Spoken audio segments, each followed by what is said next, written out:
Hey guys, welcome to our channel mister సిసింది. Bigg Boss Telugu season 9లో ఈ వారం కెప్టెన్సీ పోటీదారుల టాస్క్లో భాగంగా బిగ్ బాస్ ఇచ్చిన టాస్క్ బీబీపేట. అయితే ఈ బీబీపేట టాస్క్ కోసం హౌస్లో ఉన్న కంటెస్టెంట్స్ని 2 టీమ్స్గా విభజించడం అయితే జరిగింది. ఇక 2 టీమ్స్లో ఒకటి రెడ్ టీం కాగా మరొకటి బ్లూ టీం. ఇక టీమ్స్ని విభజించిన తర్వాత బిగ్ బాస్ టాస్క్ ముగిసే సమయానికి ఏ టీం వద్ద అయితే ఎక్కువ డబ్బులు ఉంటాయో వారందరూ కూడా కెప్టెన్సీ టాస్క్ పోటీదారులు అయ్యే అవకాశం లభిస్తుంది అంటూ చెప్పడం అయితే జరిగింది. ఇక ఈ నేపథ్యంలో బిగ్ బాస్ ఇచ్చిన మొదటి లెవెల్ టాస్క్ గోలీ సోడా బాటిల్ వాటర్.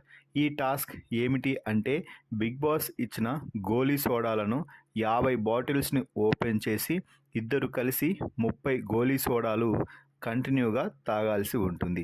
అలా టాస్క్ ఎవరైతే కంప్లీట్ చేస్తారో వారికి మనీ లభిస్తుంది అంటూ బిగ్ బాస్ అయితే చెప్పారు.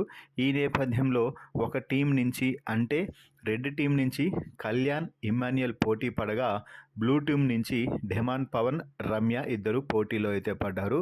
సో ఈ టాస్క్లో అయితే కళ్యాణ్, ఇమ్మాన్యుయల్ ఏకదాటిగా 23 సోడాలు తాగి టాస్క్ గెలిచారు అని చెప్పవచ్చు.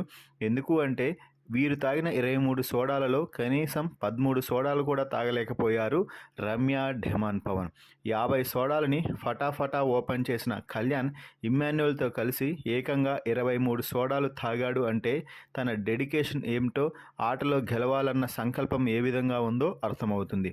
సో మొత్తంగా కళ్యాణ్ ఎక్కువ సోడాలు తాగి ఇమ్మాన్యుయల్తో కలిపి ఈ టాస్క్ గెలిచి తాను మాత్రమే కాదు తమ టీం మొత్తాన్ని కూడా ఒక అడుగు ముందుకు తీసుకుపోయాడనే చెప్పాలి కళ్యాణ్.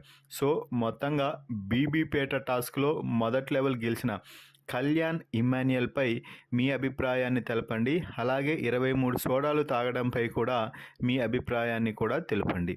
మరిన్ని బిగ్ బాస్ లైవ్ అప్డేట్స్ కోసం మన ఛానల్ని చూస్తూ ఉండండి. Please subscribe our YouTube channel mister సిసింద్రి.